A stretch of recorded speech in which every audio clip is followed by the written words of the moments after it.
ঢাকা শহরে যদি কোনো বড় ভূমিকম্প হয় শুধুমাত্র জেনার কারণে হবে। ঢাকা শহরে যদি বড় কোনো ভূমিকম্প হয়, আল্লাহর কোনো বড় গজব আসে, তাহলে মূল পাপটা হচ্ছে জেনা। কারণ এখানে ঘরে ঘরে ফ্ল্যাটে ফ্ল্যাটে জেনা হচ্ছে। এখন সমকামিতা ছড়াচ্ছে। তারপরে কি হলো, এখন আবার এই যে দেবর ভাবি, ভাবি দেবর, শালি দুলা ভাই, কাজিন, এগুলো চলতেছে। আর সবচেয়ে মারাত্মক এখন যেটা, বাসায় বউ বাইরে আরেকটা মেয়ের সাথে জেনা, বাসায় হাজবেন্ড বাইরে একটা ছেলের সাথে জেনা। এটা ঘরে চলতেছে, ঘরে ঘরে বলবো না, প্রত্যেক ঘরে তো না, আল্লাহ পাক জানেন প্রত্যেক ঘরে না, নিশ্চয়ই আল্লাহর বান্দারা আছেন এই পৃথিবীতে, কিন্তু আশঙ্কাজনক হারে এগুলোর পরিসংখ্যান দিন দিন বাড়তেই আছে, বাড়তেই আছে, বাড়তেই আছে।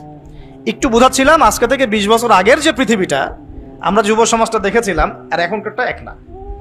এখন ওই যে বললাম প্রথমে চিঠি দিত, এখন সরাসরি ডেটিং, সরাসরি বেড। এখন ব্রেকআপটা এমন যে আচ্ছা ওর সাথে তো হয়ে গেছে, আরেকটার সাথে। এখন এক একটা মেয়ে, এক একটা ছেলে বিয়ে করার আগে মিনিমাম 4-5টার সাথে প্রেম করতেছে, এবং শুধু প্রেম না, এগুলো শারীরিক সম্পর্ক করতেছে। করার পরে ওই মেয়ে যখন কারো ঘরে বউ হিসেবে যাবে, চিন্তা করেন ওর গর্ভ থেকে কি সন্তান আপনি পাবেন। আর সে কি আপনাকে আপনার 100% ভালোবাসা দিতে পারবে? সে তো আগেই 10 ঘাটের পানি খেয়ে আসছে। ওকে আপনি যতই ভালোবাসেন, সে তো আপনার আনুগত্য করবে না, আপনাকে তার ভালো লাগবে না।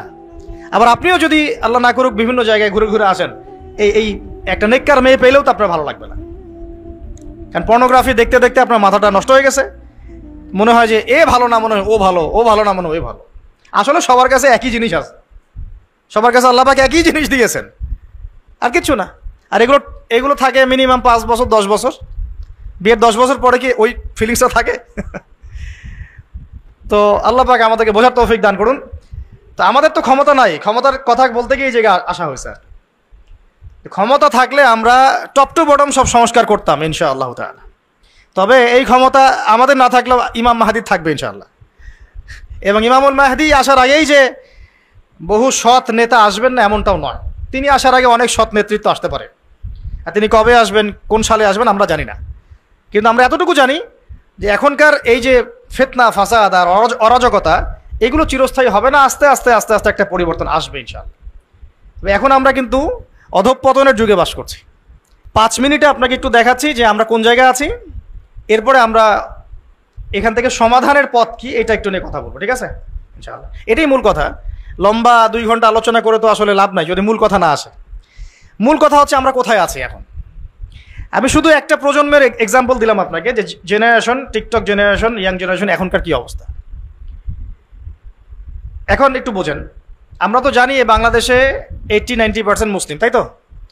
এখন আমরা কোথায় আছি দেখেন, আমরা 80% মুসলিম হওয়ার পরেও, লক্ষ লক্ষ মসজিদ মাদ্রাসা থাকার পরেও, হাজার হাজার আলেম ওলামা থাকার পরেও বাংলাদেশে কোনো ইসলামিক আইন নাই, ফুল স্টপ।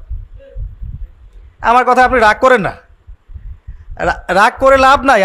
আপনাকেও কবরে যেতে হবে, আজ হোক আর কাল হোক।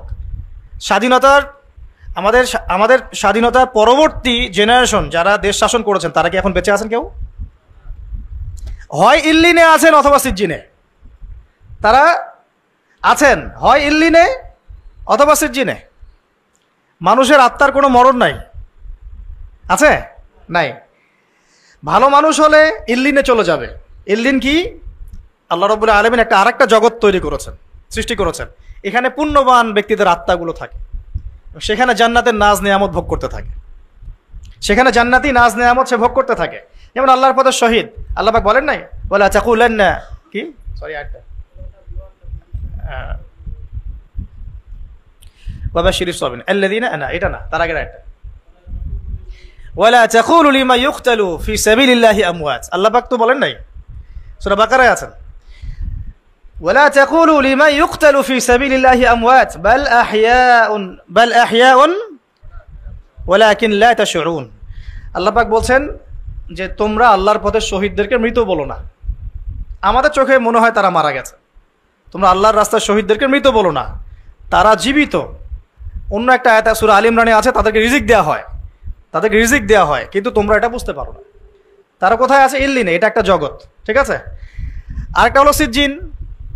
সিজ্জিন মানে যেখানে আযাব দেয়া হচ্ছে পাপী আত্মাদেরকে, ওখানেই তারা জাহান্নামের ফ্লেভার পাচ্ছে। ফেরাউন নাম তো শুনেছেন। ফেরাউন এবং তার দলবলকে প্রতিদিন 2 বার, সকালে এবং সন্ধ্যায়, জাহান্নামে থাকার জায়গা দেখানো হয়, আযাব দেখানো হয়। মানে মানুষের আত্মার কিন্তু মরণ হয় না। বলছিলাম যারা চলে গেছেন তারা কি এখন পৃথিবীতে আছেন? অতএব আমার কথায় কষ্ট নেওয়া যাবে না। আমি বলেছি বাংলাদেশে ইসলামিক অনেক কিছু থাকা সত্ত্বেও আমরা কোনো আইন বাস্তবায়ন করতে পারি নাই। আর এটা কোনো পলিটিক্যাল কথা নয়, এটা ধর্মতাত্ত্বিক কথা। এখন যারা এই কর্তৃত্ব যাদের কাছে আছে তারা যদি এই দায়িত্ব পালন না করেন বা করার চেষ্টা না করেন বা কোনো আন্তরিকতা প্রদর্শন না করেন, তাহলে অবশ্যই আল্লাহর কাছে জবাবদিহি করতে হবে। এই জবাবদিহি আপনাকে আমাকে করতে হবে না। আল্লাহ পাক আপনাকে আমাকে সে দায়িত্ব দেন নাই। আমাকে কি দিয়েছেন? বলার একটু স্বাধীনতা, এতটুকু এলেম কালাম এইটুকু বলতে হয়, এইটুকু চার্জ আল্লাহ পাক আমাকে করবেন। আপনাকে দিয়েছেন মাদ্রাসার খেদমত, মসজিদের খেদমত ইত্যাদি ইত্যাদি, এইটুকু চার্জ আল্লাহ পাক আপনাকে করবেন। আর আল্লাহ পাক আরও বড় বড় দায়িত্ব যাদেরকে দিয়েছেন তাদেরকে কিন্তু জিজ্ঞাসাবাদ করবেন, কোনো মাফ নাই এটার।